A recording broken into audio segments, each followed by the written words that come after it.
Bom, boa noite a todos. Essa é a primeira live do Grupo Direito e Arte Brasileira, grupo que é coordenado pela professora Exilda Mello, pela Paola Cantarini, pelo Vili Santiago Guerra Filho e pelo Marco Serral. Esse grupo se propõe a traçar as conexões entre o direito e a arte brasileira naquilo que poderá enriquecer o próprio pensamento jus-filosófico. No programa de hoje, ou na live de hoje, nós iremos tratar das teorias poética e erótica do direito. Estão conosco a professora doutora Paola Cantarini, que é advogada e professora doutora em Direito pela PUC São Paulo, doutora em Filosofia do Direito pela Universidade de Salento, na Itália, visiting researcher da Universidade de Lisboa e na Escola Normale Superiore de Pisa, também na Itália, pós-doutora pela EGS, European Graduate School, da Suíça, em Filosofia, Artes e Pensamento Crítico, pós-doutora pela UCCES, Universidade de Coimbra, Centro de Estudos Sociais, cuja tutoria foi de Boaventura Souza Santos, e pós-doutora pelo TID da PUC de São Paulo em Ciências Sociais da PUC São Paulo. Também está conosco o professor Vili Santiago Guerra Filho, que é professor titular do Centro de Ciências Jurídicas e Políticas da Universidade Federal do Estado do Rio de Janeiro, na Unirio, professor de pós-graduação em Direito da Pontifícia Universidade Católica de São Paulo, doutor em Ciência do Direito pela Universidade de Bielefeld, na Alemanha, livre docente em Filosofia do Direito pela Universidade Federal do Ceará, doutor e pós-doutor em Filosofia pela Universidade Federal do Rio de Janeiro, doutor em Comunicação e Semiótica, doutor em Psicologia Social e Política, ambos pela PUC de São Paulo. Então, eu já passo a palavra hoje a esses expositores que vão tratar, então, da teoria poética e erótica do direito. Boa noite. Mas eu denominei a intervenção de hoje de Teatralizando e Poetizando o Direito, a busca da relação indissociável entre direito, filosofia e arte. Essa proposta visa, portanto, o estudo do direito através da interdisciplinaridade, através da conjugação com a filosofia e a arte, fundamentais para tanto um pensamento crítico como também a busca da humanização do direito. Essa proposta também se aproxima da denominada teoria inclusiva do direito, da lavra de Vili Santiago Guerra Filho, que busca a inclusão do maior número possível de perspectivas para o estudo do direito, a fim de obtermos com isso um maior grau de cientificidade. Busca a fertilização de diversos campos do saber e a recuperação dessa ligação, na verdade, indissolúvel entre o direito, a filosofia e a arte, que foi rompida com o formalismo na modernidade. Essa temática, a interdisciplinariedade, a relação do direito com a filosofia e principalmente com a arte, é objeto de nossos estudos desde mestrado na PUC São Paulo, que deu origem ao livro em coautoria com Vilis Guerra Filho, Teoria Poética do Direito. Posteriormente, num segundo momento, no doutorado em Filosofia do Direito da PUC São Paulo, deu origem à minha dissertação e origem a esse segundo livro, Teoria Erótica do Direito, e também continuando até os dias atuais em estudos de pós-doutorado na EGS, na Suíça, no âmbito da filosofia, pensamento crítico e artes, um outro pós-doutorado na USP também envolvendo essa matéria. A importância do resgate das artes, e principalmente nós trabalhamos bastante com a tragédia grega, com as tragédias gregas, principalmente aquelas de Sófocles, se torna essencial para buscarmos essa humanização do direito, e as tragédias, as artes trazem esse questionamento essencial acerca do que é o ser humano, o que nós podemos considerar como direito, e uma busca de se recuperar esse vínculo, como eu falei, na verdade, indissolúvel e que foi rompido com o formalismo na modernidade. A busca de uma visão alternativa dessa visão dominante do direito.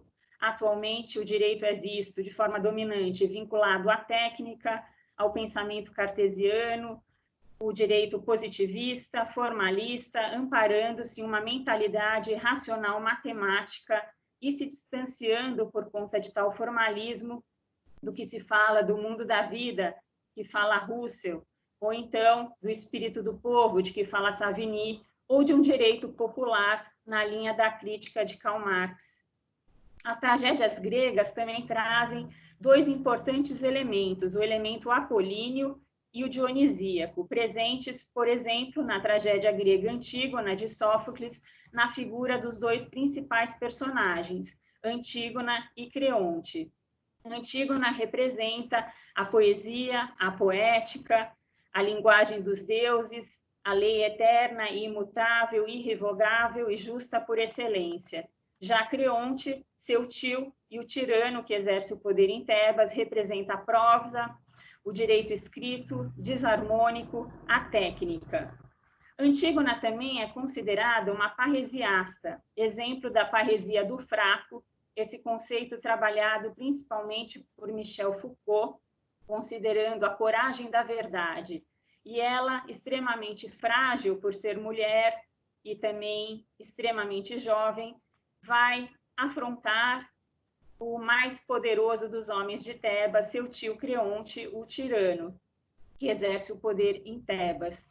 E justamente com um risco parresiástico, o risco da sua própria vida, já que ela sabe, ela tem ciência do decreto de Creonte que proíbe que se dê sepultamento a seu irmão Polinices. E ela sabe desse decreto, ela tem ciência desse decreto e também ciência da sanção respectiva no caso de afronta a esse decreto e a sanção com a penalidade da morte.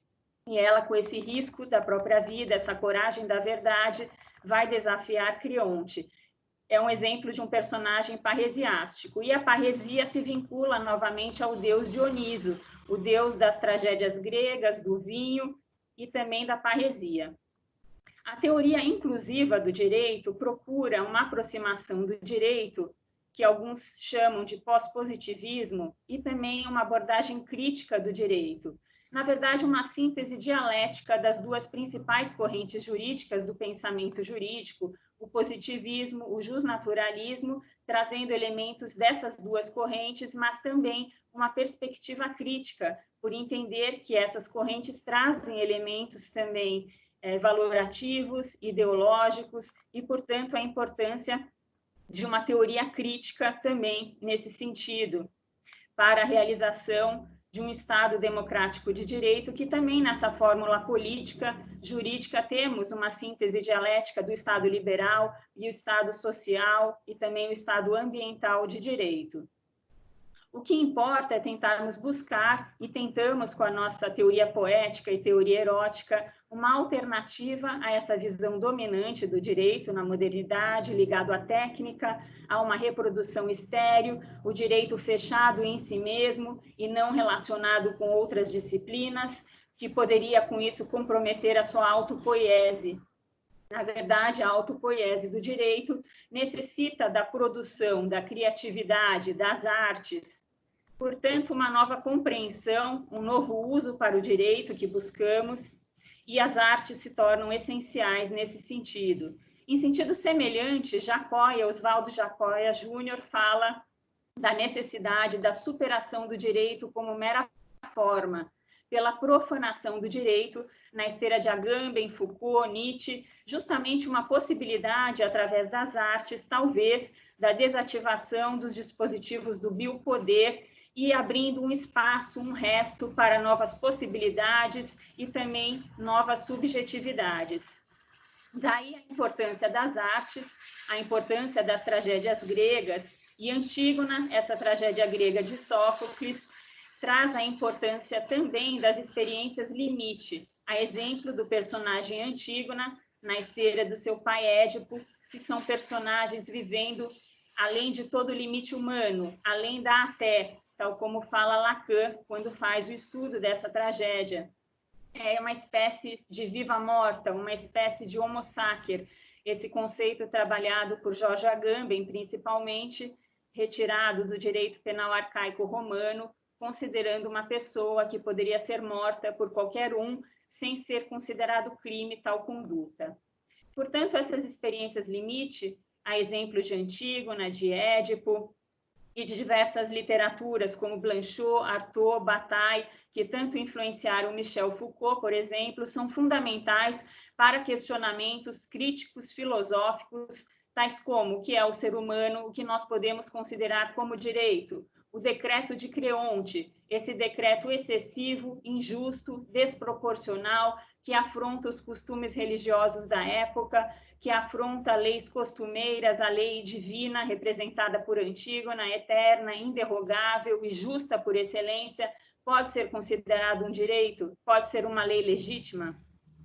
Trata-se, pelo estudo das artes, das tragédias gregas, de buscar, portanto, uma visão alternativa a essa concepção dominante do direito na modernidade, com o predomínio da técnica, do pensamento científico, cartesiano e formalista. Um exemplo clássico dessa mentalidade dominante do direito, nós temos na clássica fórmula matemática de Robert Alexy, da filosofia do direito, buscando com essa fórmula, no caso dos chamados hard cases, casos de difícil solução, por envolverem colisões de normas de direitos fundamentais e a necessidade da ponderação via princípio da proporcionalidade. E a fundamentação é a busca de uma racionalidade, evitando-se decisões arbitrárias, subjetivismo nas decisões, uma busca de uma efetividade do direito. Mas, na prática, não há como se evitar com essa fórmula matemática também essa possibilidade de decisões arbitrárias e subjetivistas. Na verdade, também pode ocorrer uma escolha arbitrária e subjetiva dos valores atribuídos aos algoritmos da fórmula, e daí poderia ocasionar uma certa forma de delírio racionalista com essa matematização e quantificação do direito. Outro exemplo clássico, atual, que podemos citar desse pensamento dominante do direito visto como técnica, ligado ao pensamento matemático e cartesiano, são as decisões automatizadas, produzidas por algoritmos, por inteligência artificial, que cada vez mais vêm sendo produzidas. Nos Estados Unidos, por exemplo, temos o sistema Compass, que é utilizado em diversos estados, principalmente do estado de Wisconsin, e a Suprema Corte desse estado já considerou, já se manifestou no sentido de que poderia ocorrer uma discriminação para minorias étnicas. Essas decisões automatizadas, portanto, trazem esse risco de discriminação e até mesmo já se fala num novo tipo de racismo, no racismo digital. E a fundamentação é a mesma, se busca com tais decisões produzidas por máquinas, por robôs, pela inteligência artificial, uma maior neutralidade, objetividade, evitando-se decisões subjetivas, arbitrárias, mas a lógica também na prática é a mesma. Trata-se de um procedimento interpretativo que não afasta o subjetivismo, a ideologia daquele que trabalha com o algoritmo, o observador do Big Data, e, portanto, também na escolha de um determinado banco de dados que vai ser utilizado pelo algoritmo, ou a própria construção do algoritmo e do procedimento, não teria como se fugir da subjetividade e da ideologia. De qualquer forma, nós buscamos, através das artes, através do estudo das tragédias gregas, esse resgate dessa relação indissolúvel e uma forma de humanização do direito, uma alternativa, o direito ligado às artes, o direito poético, erótico, ligado à vida, ligado às potências da vida, um direito vivo, ligado à produção e à criatividade. Antígona, essa tragédia de Sófocles, que faz parte da trilogia tebana, ao lado de Édipo Rei e Édipo em Colono, traz questões fundamentais na atualidade para se compreender o direito. Por exemplo, traz a questão da chamada crise autoimunitária do direito, representada pelo decreto de Creonte, que é um decreto injusto, excessivo, contrário aos costumes religiosos da época, contrário à lei divina, representada por Antígona, e, portanto, ele seria um exemplo paradigmático dessa crise autoimunitária que vem sendo trabalhada por alguns juristas, filósofos, como principalmente Vili Santiago Guerra Filho, e também a questão da imunidade foi trabalhada principalmente por Jacques Derrida, Roberto Espósito. Ela também traz um conceito relacionado a tal temática, que é o conceito do estado de exceção, trabalhado principalmente por Jorge Agamben, e que se contrapõe à fórmula jurídica política do Estado democrático de direito. Justamente temos um estado de exceção quando não há o compromisso do direito do Estado com a realização da dignidade humana de todas as parcelas da população, quando não há respeito aos direitos fundamentais, aos direitos humanos, à proporcionalidade, um comprometimento com a realização da justiça. Então, Antígona traz todas essas questões atuais, trabalhadas principalmente dentro da filosofia do direito. O decreto de Creonte é questionado.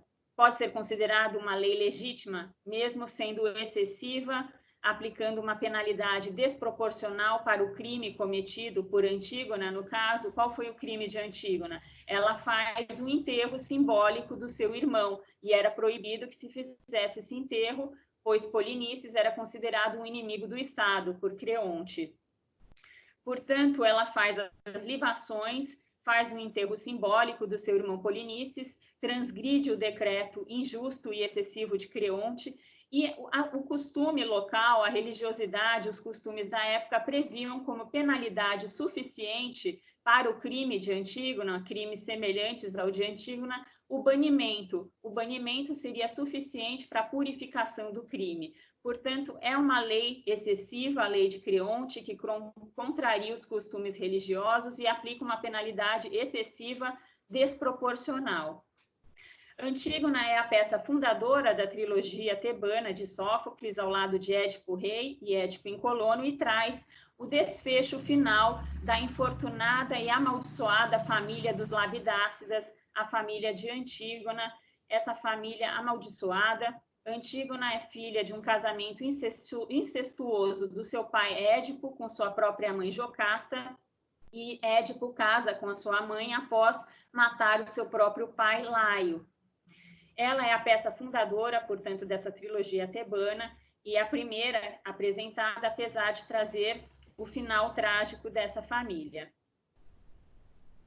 Na verdade, Antígona também questiona não só a injustiça da lei de Creonte, mas ela também questiona a própria legitimidade de Creonte exercendo o poder em Tebas. Isso porque ele não teria uma legitimidade para exercer o poder de forma permanente por um longo período de tempo. Ele não é da linhagem dos reis, ele é da linhagem dos generais. Ela mesma afirma que ele é um general, então ele não poderia exercer o poder por muito tempo. Ela questiona, portanto, a legitimidade de Creonte, a justiça da sua lei, que não é uma lei promulgada por Zeus, e transgride o seu decreto. Ela exprime o paradoxo do direito ao se levantar contra a lei de Creonte, considerando esta ilegal e mais, considerando ilegal a própria prerrogativa de Creonte de dizer o que é ou não legal.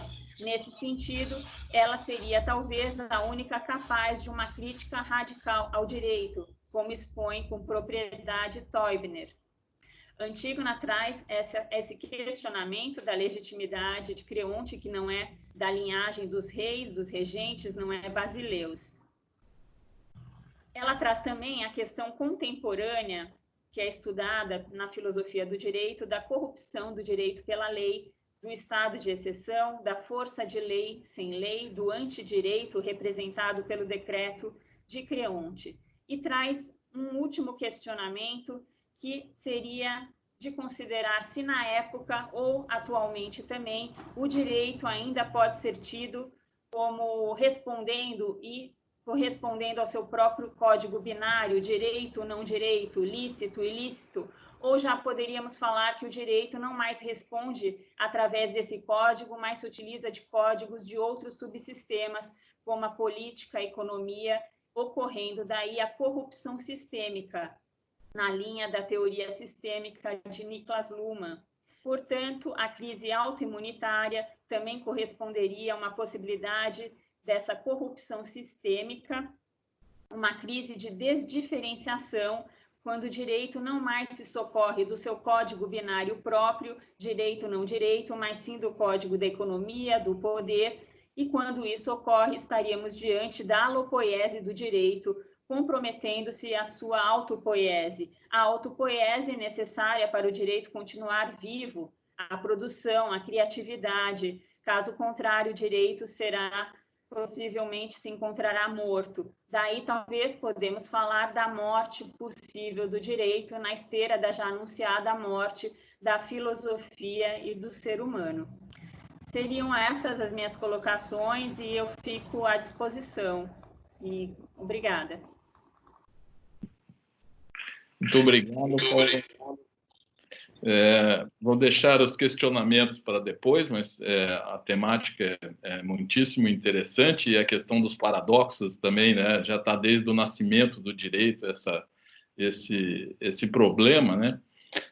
Mas passo então a palavra ao professor Viles para expor a sua temática e depois a gente conversa. Muito bem, muito obrigado, meu caríssimo professor Belmiro, amigo Belmiro, querida Paola, companheira, coautora.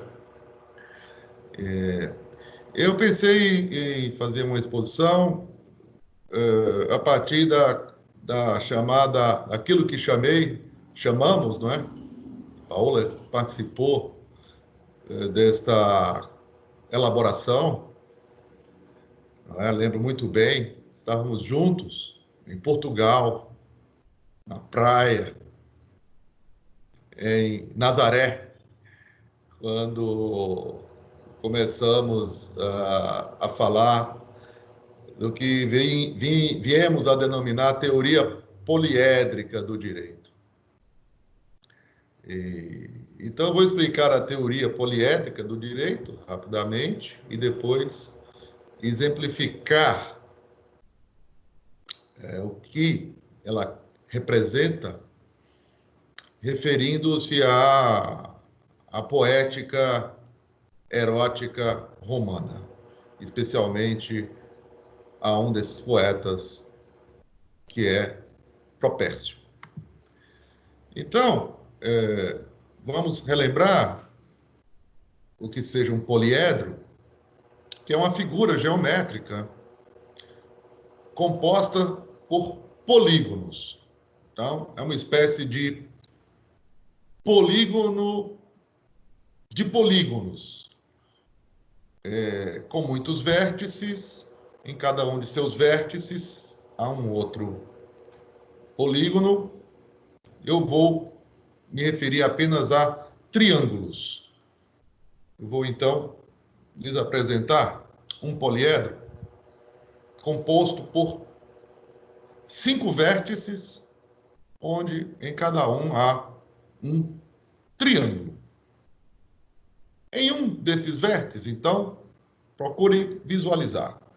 Um desses vértices temos o direito, lá no cume, formando um triângulo com a política de um lado e a economia de outro. No centro deste triângulo, o conteúdo deste triângulo é o poder. Em outro vértice, temos a religião, formando um triângulo, a religião num vértice, no cume, formando um triângulo com a magia de um lado e a mística de um outro. E ele se forma, esse triângulo, e tem como conteúdo, ele se compõe em torno da crença. Poder, crença. Em um terceiro vértice, eu lhes proponho imaginarem um conteúdo que é exatamente o da criação. E se forma em torno da criação um triângulo que podemos, então, pôr nos seus 3 vértices. Claro, poderiam ser outros. Isso aqui é apenas exemplificativo. Em um triângulo formado em torno da criação, teríamos a literatura, as artes cênicas e as artes plásticas. Um quarto triângulo seria aquele formado em torno do desejo ou gozo. E o conteúdo dele forma um triângulo em que se teria a erótica num vértice, a festa em um outro e a humorística no terceiro. Eu estou em Fortaleza, né? Nós estamos em Fortaleza, na minha cidade natal. Aí apenas para ilustrar na questão da humorística, né? Já que estamos no Ceará, um lugar que é conhecido pelos seus humoristas, né? E pela sua humorística, portanto. E aqui no Ceará, como no Nordeste, é muito comum ainda a gente falar, a gente usar o verbo gozar nesse sentido, não é? De fazer humor, de brincar, de estar gozando do outro, né? Mas é claro que o termo gozo também tem uma conotação erótica e, antes de mais nada, não vou dizer antes, vamos ver a exposição, na sequência da exposição, a anterioridade provavelmente está mesmo no uso do gozo na erótica e na poética erótica. Mas nós, que somos do direito, empregamos o gozo para nos referir ao usufruto, a quando usufruímos de um direito, o gozo de um direito. Portanto. Então, é essa circulação dos signos, não é? Que nós propomos que se observe, não é?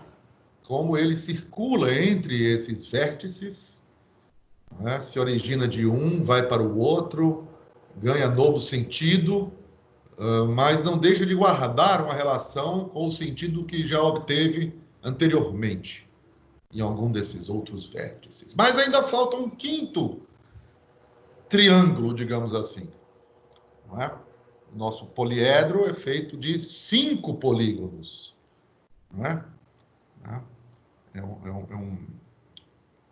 poliedro que no centro, eles propõem visualizarem, o centro da quadratura que já se formou, um quinto vértice, que é o vértice do saber, em que então poderíamos formar em torno dele um triângulo também, com a filosofia, a ciência e a técnica.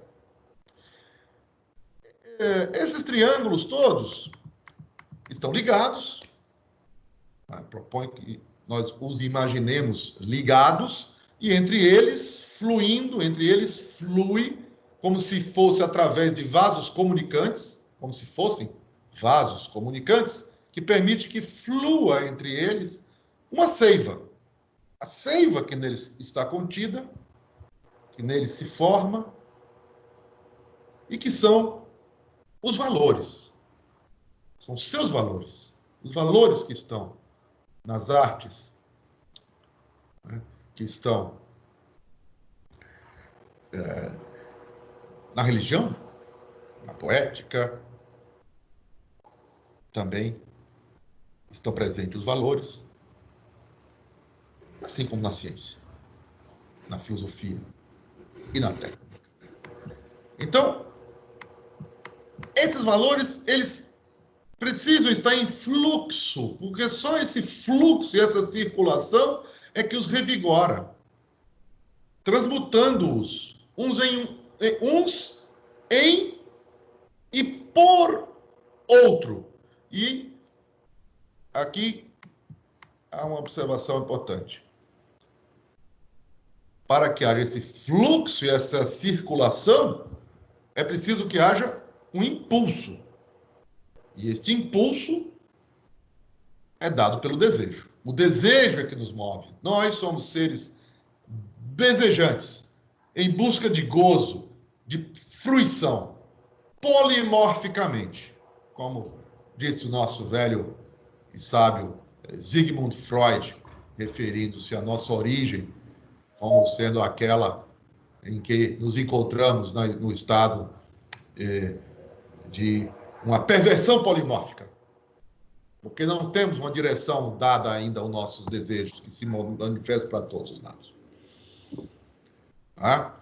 Mas, à medida que vamos, então, nos formando como humanos, esse desejo, essa libido, como vai chamar também Freud, vai se direcionando, vai estabelecendo objetos de identificação que o direcionam. Tá? E é fundamental, até para a nossa saúde mental, que haja esta circulação do desejo. E aqui eu proponho que a gente conceba essa circulação como se dando através desses diversos vértices, né, do poder. Nós desejamos poder. Do saber, nós desejamos saber. Da crença, nós desejamos crer. A criação. A criação é uma expressão do desejo. E, claro, o próprio gozo é resultado dele. Então, eles se transmutam uns nos outros, esses valores, que são originários dos desejos, dos nossos desejos.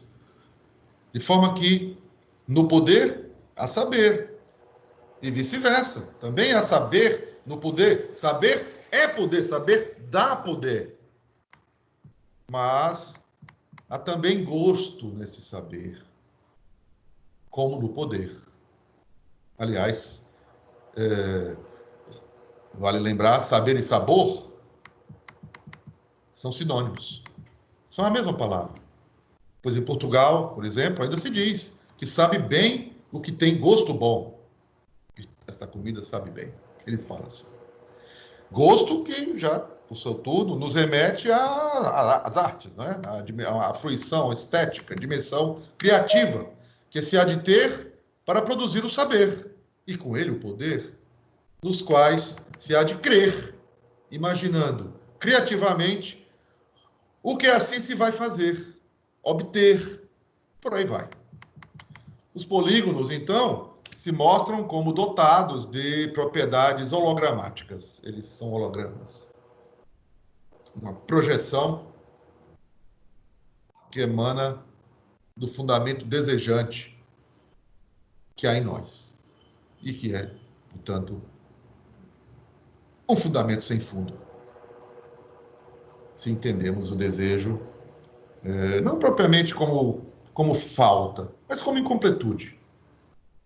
Né? Como uma dimensão que está em nós, que nos constitui,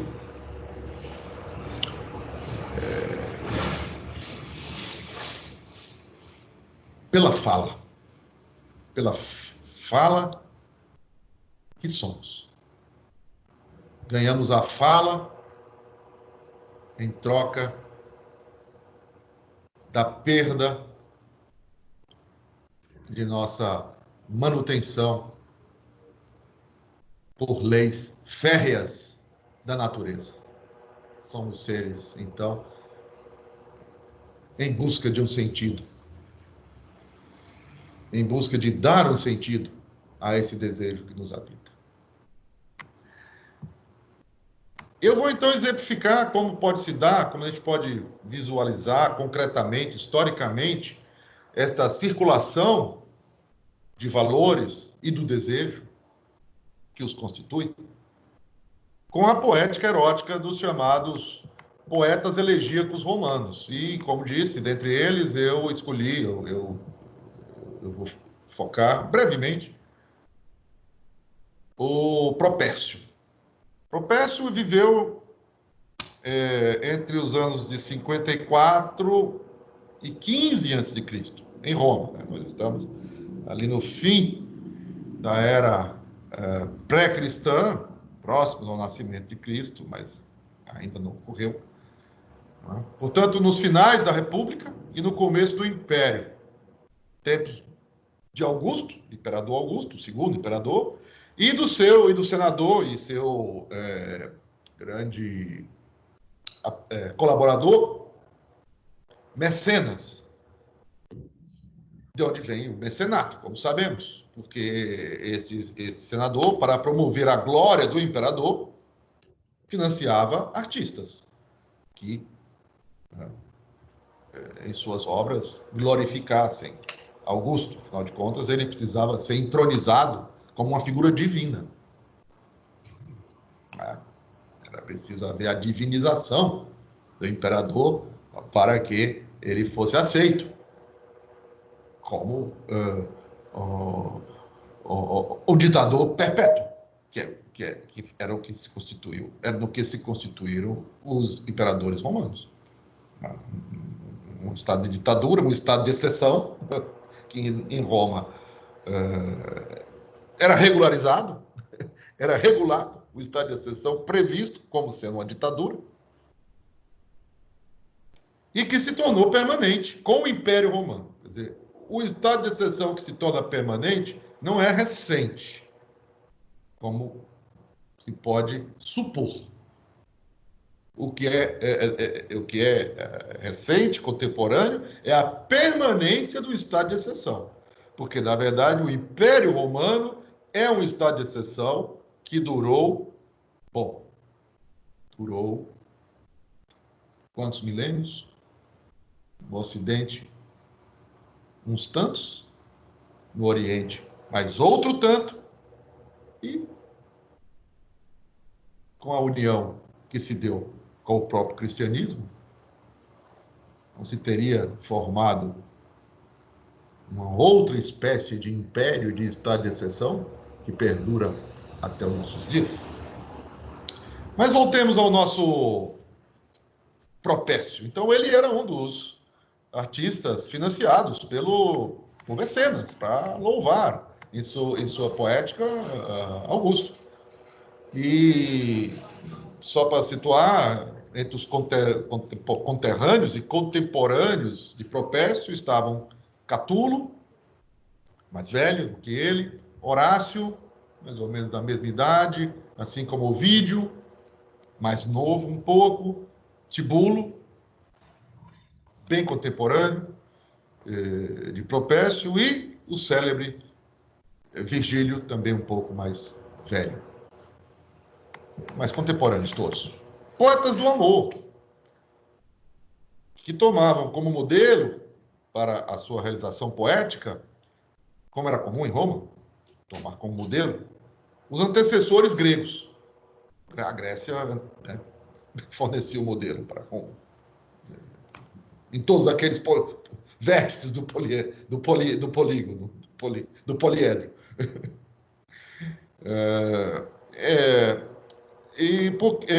Entre os quais, lá nos antecessores gregos, né, se praticava esta forma específica de poesia, que é a elegia, que tinha como patronesse a célebre Safo de Lesbos, que cantava o amor lésbico, né, como sabemos, e como patrono do gênero masculino, Calímaco. Então, em poetas como Ovídio, Tibulo e no nosso Propécio, se afirmava, se cantava uma vida dedicada ao amor erótico. E não importava tanto se com isso refletiam já práticas disseminadas na sociedade, ou se eles estavam propondo tais práticas. Por exemplo, Tibulo cantava sobretudo o amor homoerótico, né? Enquanto Propécio cantava sobretudo o amor da sua amante Cíntia. Mas o fato é que o Augusto, o imperador Augusto, a partir de um certo momento, até no contexto dessa sua associação com a divindade, começa a promulgar leis moralizadoras, entre as quais tem a famosa Lex Iulia de Adulteris Coercendis, do ano 18 a.C., que proibia o adultério. E isso causou uma grande revolta nos nossos poetas aí. Por exemplo, Ovídio, o mais revoltado de todos,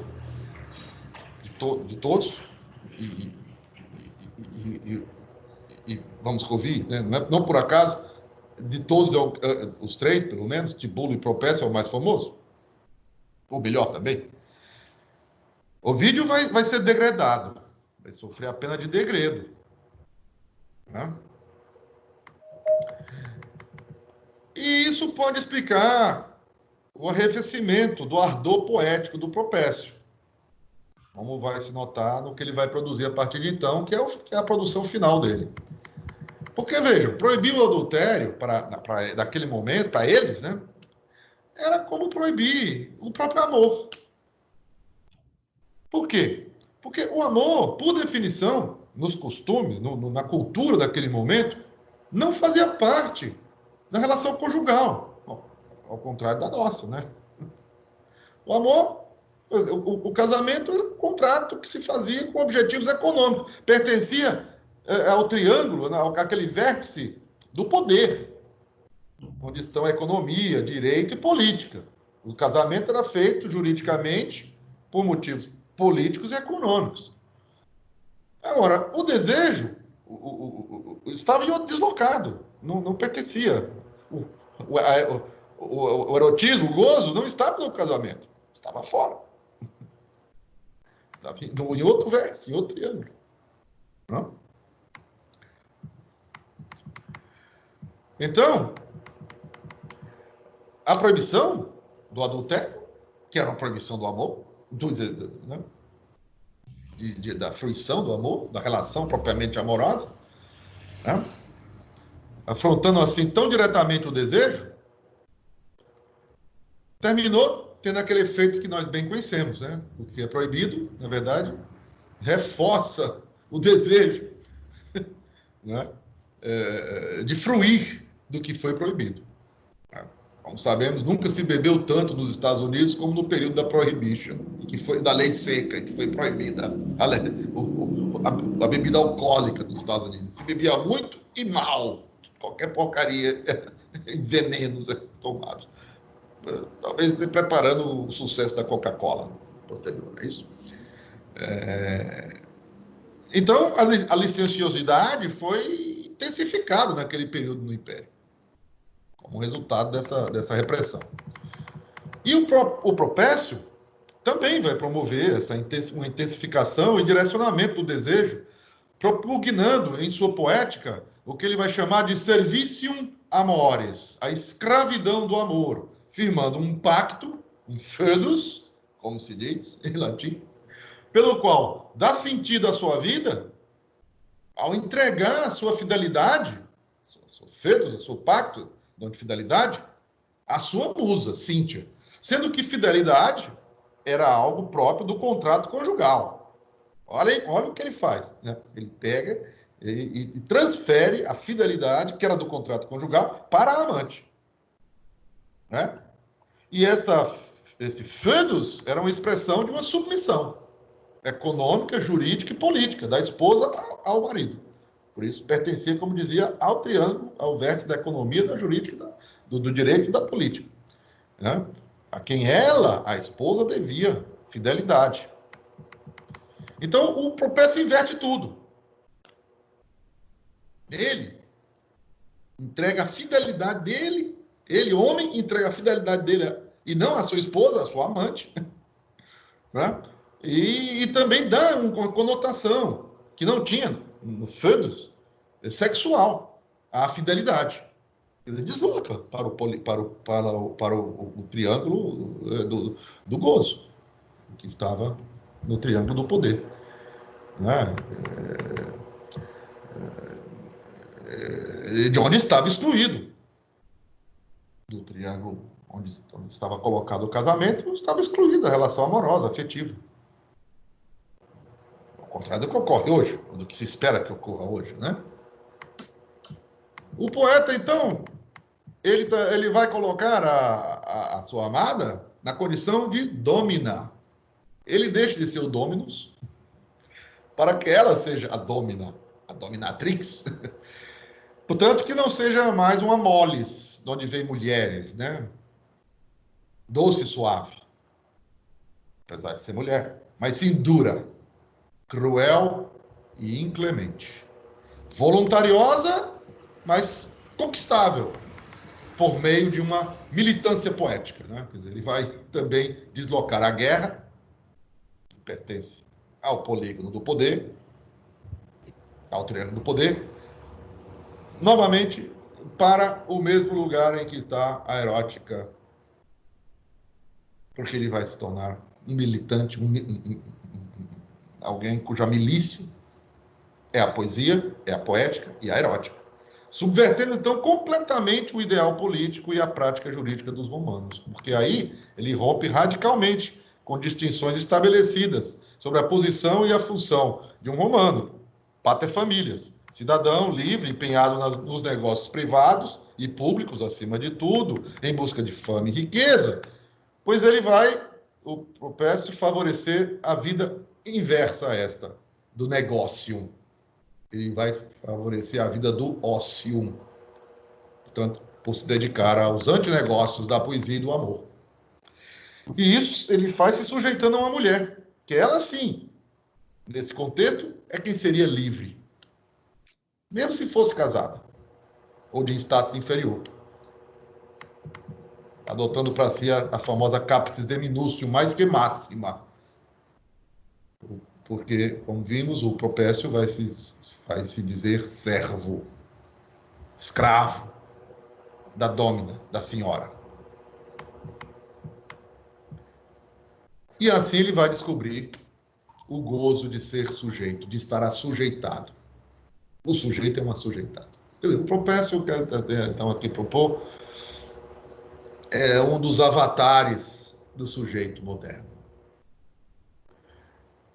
vindo desta parte, digamos assim, deste poliedro, deste triângulo, o polígono do poliedro, que é o da erótica, né? Nós podemos encontrar avatares do sujeito moderno, isso é até um pleonasmo, o sujeito é moderno, também ali no polígono, no triângulo onde está a religião. E aí eu diria que,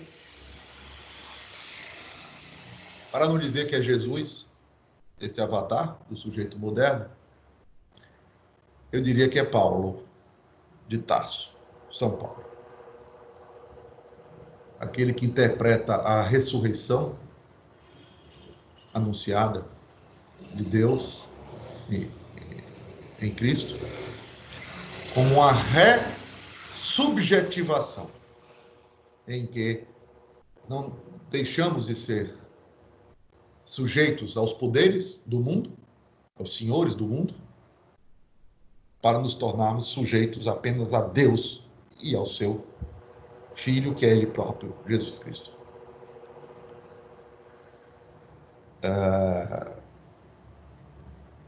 E isso irá acontecer pouco depois. Quer dizer, isso, de algum modo, há uma anterioridade nesta sujeição, nesse processo de subjetivação de Propécio. Nós estamos aqui, como vimos, um pouco antes do nascimento ainda de Cristo. Então, Cristo ainda irá nascer, padecer, morrer na cruz, e depois Paulo de Tarso irá apresentar a sua interpretação, a sua concepção desse evento, do evento crístico. Então nós temos aqui essa descoberta da subjetividade no gozo de estar submetido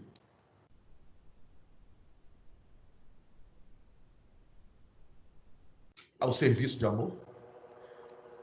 E ao fazer isso, ele está ao mesmo tempo gozando do e com o direito romano. Gozando em todo aquele sentido, né? Brincando, né?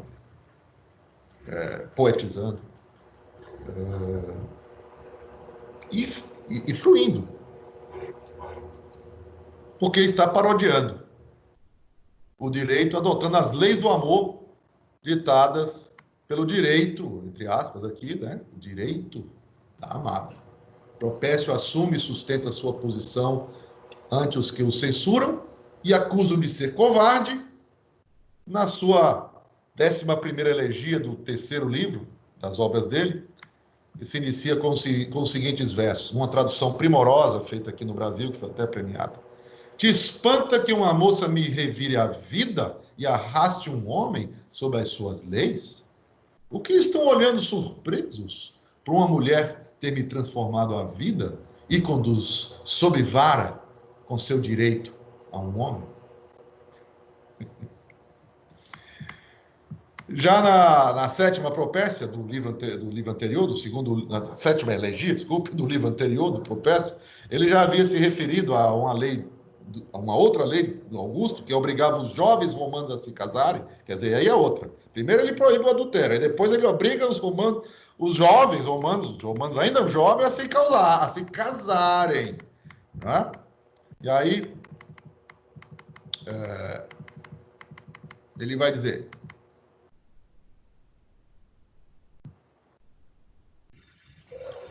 Ah, sim, e depois essa lei é revogada. Ele vai dizer: ah, Cíntia, te alegrou a abolição da lei, cuja promulgação nos fez chorar?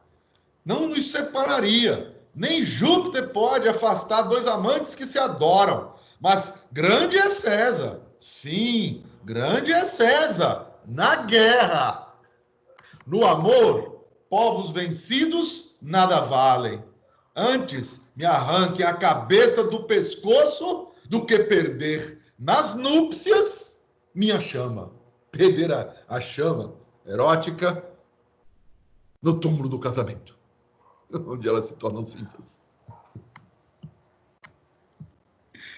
Ou casado, passar por teu umbral e ver-te traída com meus olhos rasos d'água. Por ele trair a amante se casando.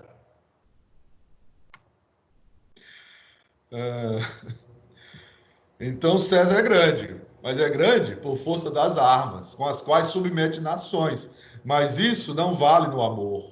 E o poeta se diz pronto a ter a cabeça cortada se tivesse de perder o seu fogo amoroso para se render a uma esposa, sendo forçado a passar diante da porta da amada com os olhos úmidos de lágrimas por ser o marido de outra. E já na estrofe seguinte, ele se diz disposto a se recusar a fornecer filhos para os triunfos marciais da pátria, preferindo ser ele o soldado do acampamento da amada, indo para a guerra, mas que é a guerra que somente iria se a levasse consigo, pois a glória que busca é a de ser dela o maior amante, completamente, invertendo completamente, né, a concepção vigente em Roma. E finaliza, então, com os seguintes versos. Só gosto de ti e só tu me dás prazer, Cíntia. Este amor vale mais do que ser pai. Pronto, é a negação completa. da instituição romana, do pater família. Não. E é justamente, portanto, por ele não ser proprietário da sua amada, como o marido era da esposa, e dos filhos, e dos escravos, e de tudo mais que constitui o seu patrimônio, o munus do pater família, né? Que o poeta poderá, então, dela gozar e usufruir, como dos bens, que se tem apenas a posse, tornando-se, aí sim, possessivo, extremamente ciumento. Tá? Aliás, assim como ela também, né? Como sabemos, os que lemos já e irão ler ainda, espero, os poemas, as elegias do Propécio, né? Cíntia é terrível, né? Mesmo ela tendo amantes, mas ela não admite a traição do Propécio. Ela pode, ele não. Por quê? Por quê? Porque, apesar de, ao contrário dele, ser volúvel, pôr-se em circulação, livre que é, podendo até se entregar em troca de presentes, como ela fazia, sem assim se ver reduzida à condição de mercadoria, como estariam, sim, as esposas e as prostitutas. Ela não. Eis-nos, então, aqui confrontados com o que sugiro entendermos como a origem jurídica do gozo, em contato com uma poética em que, como se vê, se goza com o severo direito romano, brincando com ele, usando o sentido de brincar, e mesmo no outro sentido também, de gozar, para assim desativá-lo, dando-lhe um novo uso, profanando-o, nos termos de Jorge Agamben, para quem a tarefa da nossa geração seria fazer algo semelhante. Profanar o direito pornográfico e não erótico, que é o contrário, ao qual estamos sujeitos, submetidos. Muito obrigado. Era o que eu tinha para dizer inicialmente, lamentando se me estendi além do previsto. Bom, obrigado. Bastante gente entrou na sala agora. Então, boa noite. Bem-vindos, bem-vindas. Boa noite. Boa noite. Você nunca se entende, Vilas. Você sempre brinda. E, assim, são muitas coisas, né, que o cérebro da gente vai ficando em brainstorm mesmo, né?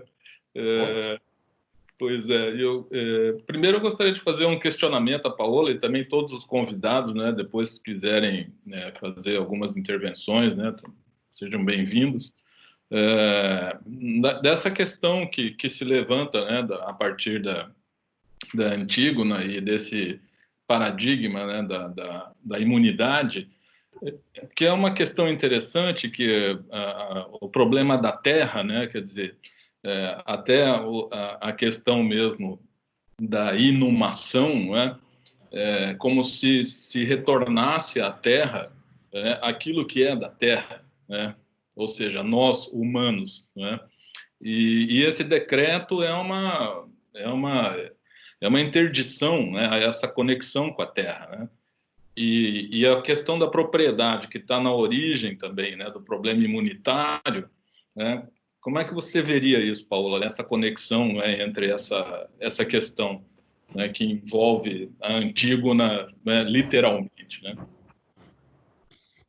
Então, a crise autoimunitária do direito e a teoria autoimunitária do direito, que eu ouvi primeira vez falando disso com o professor Vili Santiago Guerra Filho, mas na esteira já de outros filósofos que trabalham e juristas que trabalham a questão da imunidade no direito, Jacques Derrida, Roberto Espósito, parte do conceito de Niklas Luhmann, segundo o qual o direito é aquele sistema imunológico da sociedade com a função de proteção das doenças sociais, dos conflitos, mas sempre trazendo esse risco da autoimunidade, de uma doença autoimune. E quando que ocorre isso? Ocorre justamente quando o direito não mais corresponde à sua função verdadeira, que seria a proteção dos direitos fundamentais de todas as parcelas da população, da dignidade humana, principalmente, não tem uma correspondência com a justiça, com a proporcionalidade. E daí também estaríamos diante desse conceito,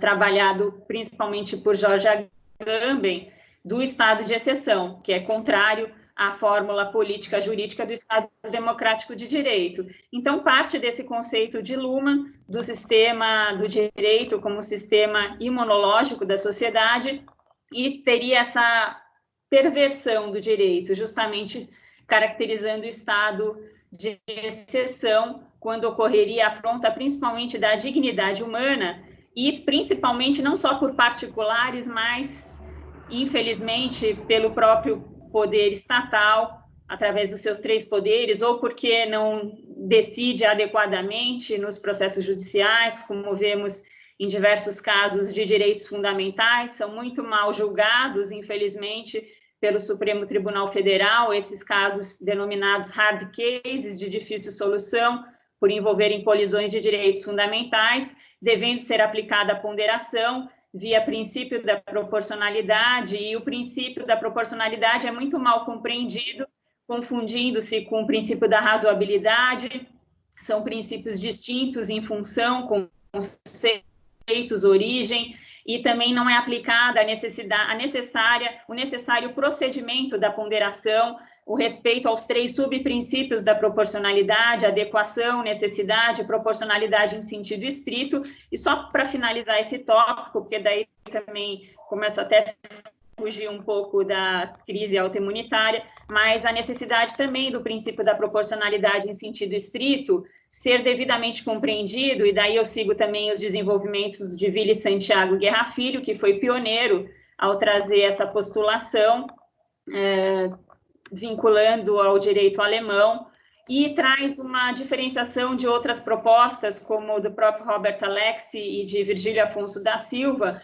pois não estabelecem esses outros autores um limite intransponível no seu entendimento da proporcionalidade em sentido estrito à ponderação. Jamais poderá ocorrer uma ponderação a ponto de afrontar o núcleo essencial que se fala de todo direito fundamental, onde está a dignidade humana. E essa questão da crise autoimunitária, a própria afronta, não só pelos particulares, mas pelo próprio Estado, talvez seja vinculada a uma expressão de Vladimir Safatli, quando ele fala que vivemos na presença de um Estado suicidário atualmente. Talvez essa expressão ele pegou de Paul Virilio, que fala bem-vindos ao Estado suicidário, também na linha de Foucault, que traz uma expressão que vivemos no Estado racista, quando ele vai trabalhar com a sociedade da disciplina, da regulamentação e da normalização, justamente porque não teria esse comprometimento com a realização da justiça, o respeito aos direitos fundamentais, a proporcionalidade, e trazendo para uma questão contemporânea, que eu já falei um pouco, por exemplo, das decisões automatizadas produzidas por inteligência artificial, que traz toda essa problemática de decisões discriminatórias, desse novo racismo digital.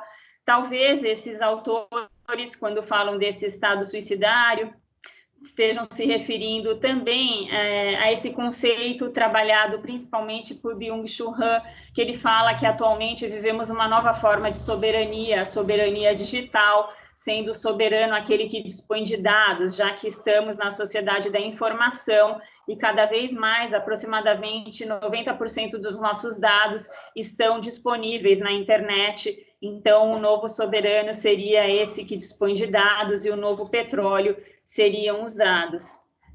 E acho que seriam essas as colocações. Viu? Fico à disposição. Ótimo. Eu me lembrei do Chico Buarque, né? Como assim levantar do chão, né?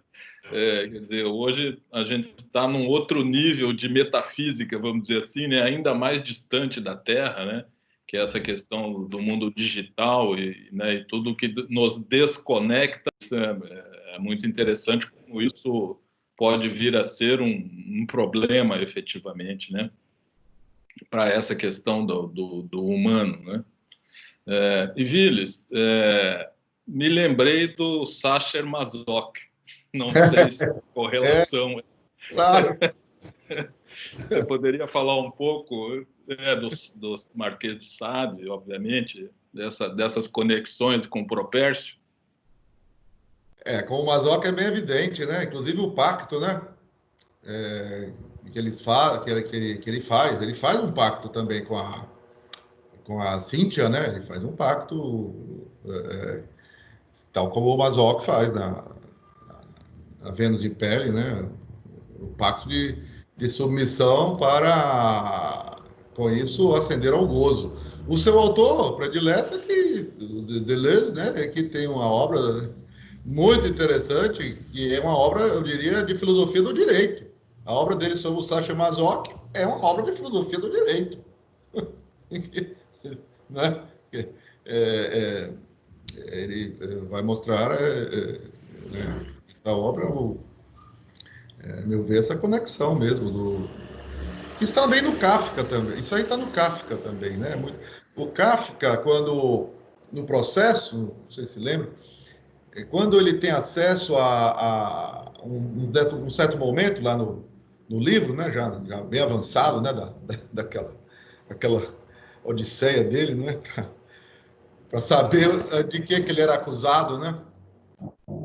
Ele ele tem acesso, ele chega graças aos préstimos de a mulher, né, que tem muito isso no Kafka, né, tem no Processo, tem no Castelo, né, quer dizer, o homem, o personagem masculino, né, se aproximando de mulheres para, através da mulher, ter acesso ao poder, né, mulher, a relação amorosa, erótica mesmo, né?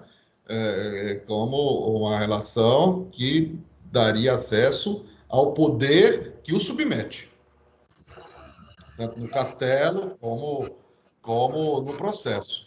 No Castelo, quando ele chega a ter contato com o seu clã, né? O clã, ele vê que é uma criança, debilóide.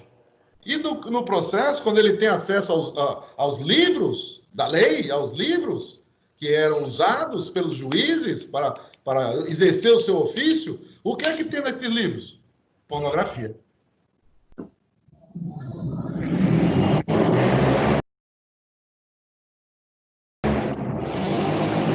Então, é o fundamento pornográfico de um direito que é também pornográfico, que é falso, né? Portanto, que é o direito